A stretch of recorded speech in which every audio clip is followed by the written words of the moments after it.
Long ago, when Israel was trapped under the iron hand of the Philistines, a prophecy was whispered into the life of a child not yet born. His name would be Samson, and he would be unlike any man before him. This is not just a tale of strength. It is a story of destiny, temptation, betrayal, and redemption. The story of Samson.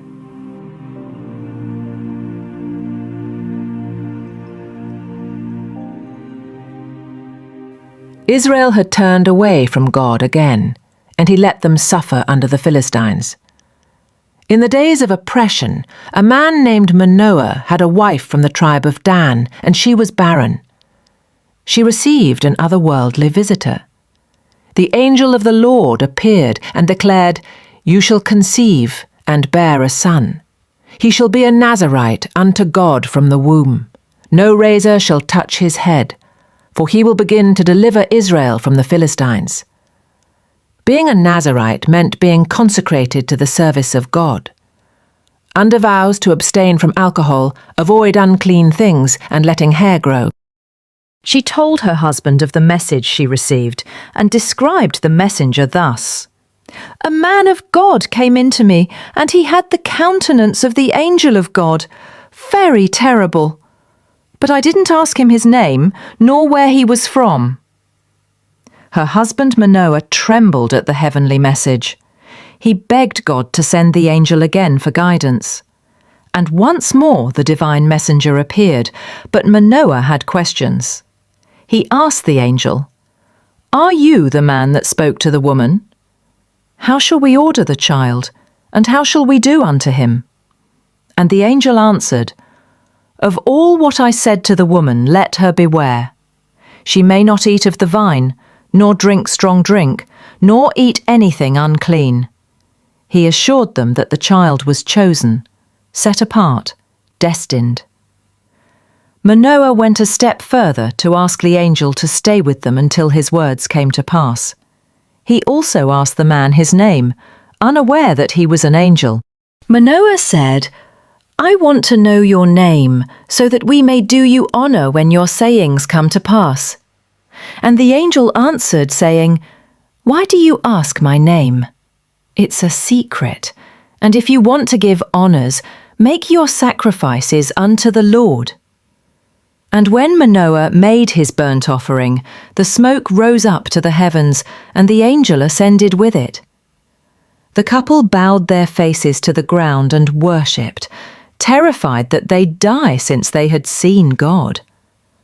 Soon, Samson was born, a child of promise, a vessel of power, raised under the vow of the Nazirite, untouched wine, untasted grapes, uncut hair. As Samson grew, the Spirit of the Lord stirred him. His strength became legendary. He told his parents he wanted to marry a woman in Timnah, a daughter of the Philistines. His parents tried to convince him otherwise, but he insisted that they get her for him. Once, as he travelled with his parents to seek a wife among the Philistines, a young lion roared against him, but Samson, unarmed and alone, seized the beast with his bare hands and tore it apart as easily as one tears cloth. Later, finding honey in the carcass, Samson posed a riddle to the Philistines. Out of the eater, something to eat. Out of the strong, something sweet. But his new wife was threatened by her people to tell them the answer to Samson's riddle. The Philistines said they'd burned her father's house down if she didn't tell them the answer. She went to Samson and cried 7 days, telling him that he didn't care about her, otherwise he'd tell her the answer to his riddle. On the 7th day, he told her the answer. Pressed by her people, Samson's wife betrayed him by revealing the answer. Samson was enraged. He struck down 30 Philistines, his heart burning with vengeance. From that moment, a war between Samson and the Philistines had begun. The Philistines thought they could outwit Samson. They took his wife and gave her to another man who used to be Samson's friend. But Samson's fury blazed hotter than fire itself. He went back for his wife, but his father-in-law told him, "I thought you didn't care for her anymore, so I gave her back to your companion." Samson was mad. He caught 300 foxes, tied torches between their tails, and set them loose into the fields of the Philistines. The fire consumed their crops, vineyards, and olive groves. The Philistines retaliated, burning his wife and her father. And Samson, with nothing but the jawbone of a donkey, struck down 1,000 men in battle. The land trembled beneath the force of his wrath, and the fame of his strength spread far and wide. The Philistines went to the tribe of Judah and told them of the trouble Samson caused them and their plan to capture him. Then the men of Judah met up with Samson and told him, "Don't you know that the Philistines rule over us? Let us bind you and deliver you to them, so that their rage may be quelled." Samson answered, saying, "As they've done to me, so have I done to them." He asked them to swear that they'd only tie him and not kill him. They said, "No, we will only bind thee." Samson agreed, and they tied him with 2 new cords.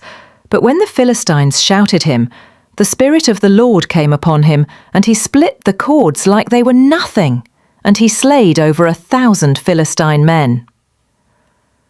One night, Samson went to Gaza, where the Philistines lay in wait, planning to kill him at dawn.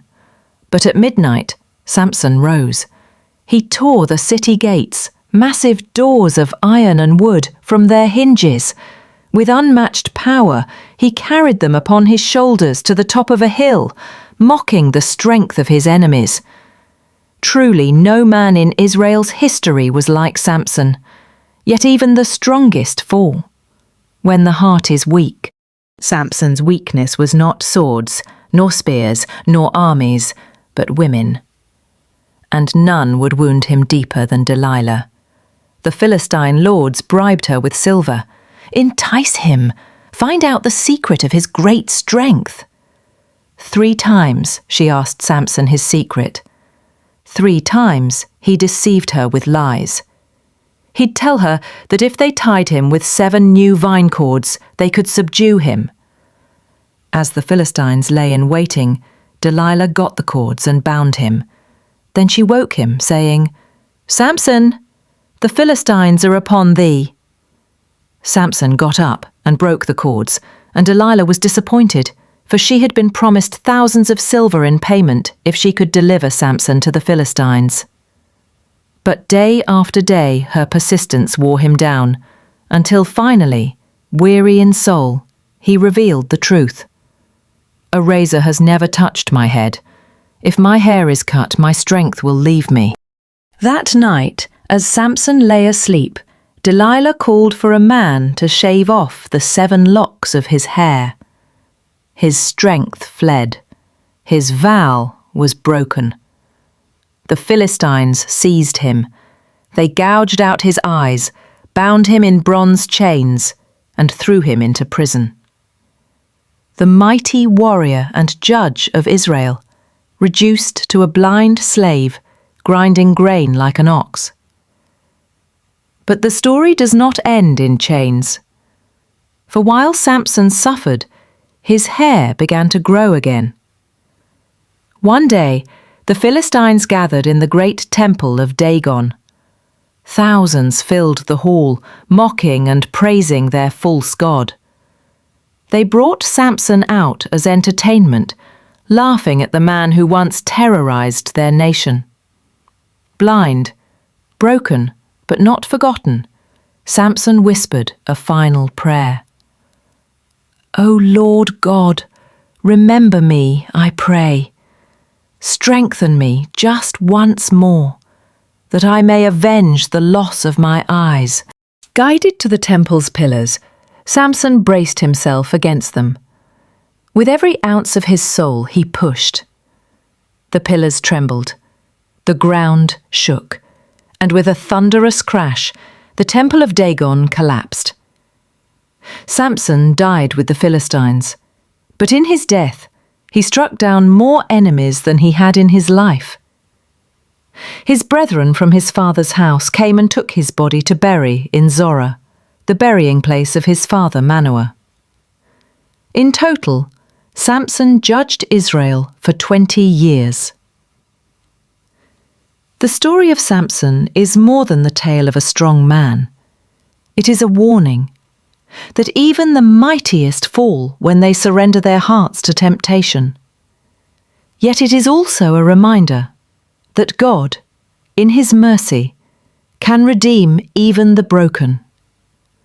From miraculous birth to tragic death, Samson's life was a canvas of both failure and faith, weakness and strength.